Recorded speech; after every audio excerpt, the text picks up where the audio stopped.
Good morning. Welcome again. And now for the news, and it's all good. Take a look. Well, first of all, take a look at this picture. There we are. I mean, can you think of anything more serene and I don't know, it's just an elegant gathering. So I'm so proud to be part of it. And take a look at this new graphic. Is it growing on you? Maybe like a flower? With love at the center of things, how can we not keep our serenity? Can we see that justice, equity, and pluralism are part of our fellowship right here? Can we celebrate the real fact that we foster generosity, transformation, and interdependence among ourselves? I think we do that and even more. But the graphic reminder has enough petals in it already to keep us all busy. If we use this graphic as a reminder as we do our strategic planning. And that's a little bit about what I'll talk about today is the strategic planning that goes into making all this happen. Didn't really appreciate it. Bill, I think, did my first strategic planning session. And I learned so much from him, and we picked up on that finally after COVID, and we had gotten back together, and things had gotten settled. I'm not sure if we'd had one in between, but it seemed like we needed to, once we had gotten things going again, sort of revisit how we needed to address things. We'd been addressing things all along the way, but sometimes a committee, if you're a Unitarian, is the first step. And that graphic is really important. But we have used the 7 principles to do our planning in the past, and I love those. They're enshrined here forever, I hope, in that beautiful stained glass window. And it truly is a tribute to the founders of this fellowship and to the members who've struggled to keep it going through all kinds of struggles in our past, through the struggles of political issues, through the struggles of do we move, do we not move, how do we address all the issues we're having at our former location, which we loved, and it had been a real accomplishment to get that building and to get it paid for. And I remember being through all that and how we talked about things and worked them out, and we were able to hang together. We've had all those discussions here for years. But we come together because we are the people we feel at home among. So, I kind of feel at home among these guys. Who knows who these are? Does anybody know who these guys are? Yes, Amos. They're the Doozers. And do you know what show they're from? Fraggle Rock. I know I wasn't a child when that was playing, but I liked that show, and I still do. And if you recognize some people here, I think that's Bill and Ray, and they're talking about the communication system. And that's me probably driving that thing that's going to plow over everybody because I'm not paying enough attention. Somebody's got to tell me, you need to watch what you're doing. Amos is standing over there with that pole in his hand thinking, there's some stuff I'm going to have to fix with this. And maybe that's Hal on that front loader thing because he's got rocks that he's moving. And Ron's standing there saying, hey, I think you can put them over here. Let me help. And then he calls and Hal says, well, I've done it already. And Brenda in the back kind of checking things out and making sure it fits the plan we planned. That's her back there. And then you see some feet back there in the background, those people who do so much and we don't really see them because they're doing so much and they don't really care if they get noticed for it. They're there and they're doozers. They're making things happen. So in that strategic planning that you saw kind of chaotic in that last slide, like doozers are, but the organized strategic planning gets us to real issues that we want to do. And back, I think when we did this the first time that I was doing it, it's probably 2022, we decided we want to attract new members and retain them. That had actually been on the old one from years past. So we revisited what our past strategic plans had been and added some things to it. And that's what you do, Amos. It's not that big of a deal. So we decided we wanted to attract and retain new members. We only went from 73 members a year ago to 74 members today. But our attendance is way up with visitors and guests and children. So we're doing something right. And those things we're doing right are getting out into the community. There you are recently. We're not just getting out in the community for real important causes. We're having fun doing it. And people like to join in with people who are having fun. We're making our social action count in the community with real outcomes for people. And these two organizations are near to my heart because they're local. They serve us. We do a lot of outreach into the world. When things happen and UU needs to be a part of it, we're there. But these two, and there are others, but recently, just last month and now this month, these are the two that we're supporting.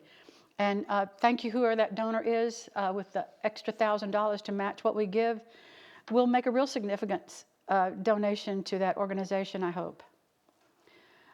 You step out and you host a chili cook-off, and you invite everybody, and people show up. And it turns out to be a whole lot of fun. And, the winner didn't gloat or anything, but that chili was so good, I actually put 3 pictures of it in here so you could, remember what that was like. Then we decided, well, let's hire a director of children's education for Sunday mornings. Ellen Harlan had kicked this off, and it was going well, and we thought, it's going so well, we're getting more kids. We need to go back to our old format of having a hired religious education director for children. And Elizabeth Young was our first hired director since COVID. And we're grateful to have her come and work with us. She's moving to New York. So Krista has taken over that job. Whoops, sorry, jumped my head. Jumped way ahead.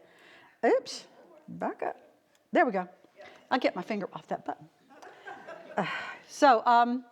Building, and Ellen had researched Soul Matters, which we subscribed to. And that curriculum developed by UUA is influencing now 3 programs that we're offering to children and tweens and young adults. So it's certainly worth the investment of about $150, $125 a year. $200, even worth it still. Definitely. And what did you say, Bill? I was commenting on your bidding there. Oh, you're going to up? And I'm so glad you did that, because we're thinking about ordering the one perhaps for adults, for adult RE, because we're still trying to kick that off. I have talked to John Land, and I know he's really busy on Saturday nights, so he can't really commit right now. But if we had a curriculum, something already set up that people could work with, and we'll take a look and see if this might be what we need. They also offer some Sunday service sort of materials, but we'll look into that as well. Then we said, let's expand the programs for children into the tweens and the young adults. And there you see the October activity. And those are not just UUA, kids of UUA parents. Those are some other kids from outside other groups. And we're happy to have them joining us. More the merrier. And Amanda Jones, graphic artist, helps to make everything look fun. But she also reminds us, if you take a look at that chalice, we're promoting UU values as we plan these activities, as she and the committee plan these activities. By the way, she is our new Children's and Young Adults, Tweens and Young Adults Committee chairman person. I have to keep, yeah. So, they're really working hard together to be of value to the community at large, and and also to the children in our fellowship and to us. There they are using our newly redecorated meeting house, that television screen hung on the wall. We celebrate every chance we can, and this is Samhain 2024. We're coming up to solstice, Yule, and Christmas on December the 21st. And I think we have a flyer ready for that, right, Amanda? And we didn't announce it because we're not supposed to, but because it relates to all the changes we've kind of made and developed or as things have evolved, we're going to start at 5 o'clock and have a kind of group event for about 30 minutes, and then break apart for some separate things going on with the legacy people of UUA, the older folks that we want to have a quiet discussion and maybe have some time to sort of share some deep ideas about what this means to us. And then the children will be in the pavilion playing some games. Let's hope the weather holds. I think it'll be fine. And then we'll come back for a shared meal and then some karaoke, because there's got to be that component of music and fun. Trunk or treat was a lot of fun. We'll be doing that again. We were from, I think last year we had about 85 people from the community. This year it was 135. So that's growing, and people are having fun doing it. We added a wheelchair access bathroom stall. That was on our strategic plans to make the building and the facilities more accessible. And we jumped in and did that. There's Ron. I don't know, he ripped a hole in the wall, and I wasn't sure how that was going to go. But that support bar you see to the left-hand side of the toilet there was a bit of a challenge, but they got it done. And the floor, as you can see, I don't know if you can tell how stained that was. Orm got that cleaned, crawling on his hands and knees and scrubbing out the corners and then resealing it. So, you walk in and you think, oh, this looks nice and clean. Well, it took about 4 or 5 days to get it nice and clean, and that was just the floor. And that mirror and the cabinet there got some new knobs. The mirror got a frame around it. So a lot of people were doing things to just dress the place up a little. We upgraded our Wi-Fi in our main hall. Thank you, Amos, and Bill and others who were involved in that. We installed the assisted listening and communication solution system because everyone deserves an exceptional listening experience. Hal kicked that off, and we got it installed. There are a couple of little things that we need to modify.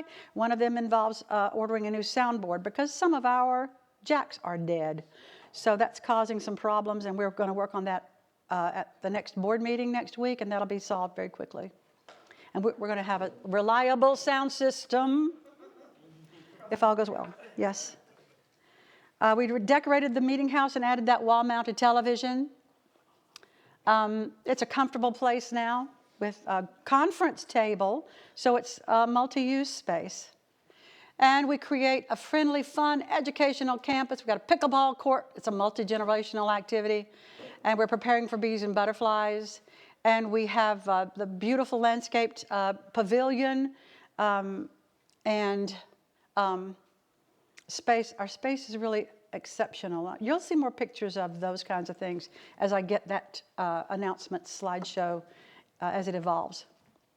We also work to make us feel safer and more secure. We created an emergency response team. We're in the process. Judy Barnett's heading that up as the chairperson of that committee. We now have coffee pots on a 2-inch base, and I'm still sorry about that sparkle. We're still making sure that we have a safe space, and sometimes we don't know we're not safe. We have emergency kits located inside Grace Hall, in the meeting house, and the outside pavilion area. Do you all know where those are? And what's in them? So we'll be having a practice drill and an information meeting about all of that. So you will know. And designated people, we haven't quite figured out how to label those designated people so you know when you need something, that's who you go to. But we're working on that as well. We're also adding some CO2 detectors in some way or other in the 4 locations where there is gas in use, and we're smoke detectors as well. Report any safety or security issues or concerns to your volunteer team, and you'll find out who those folks are. Did you know that the paid cleaning crew only cleans the lower floor of this hall?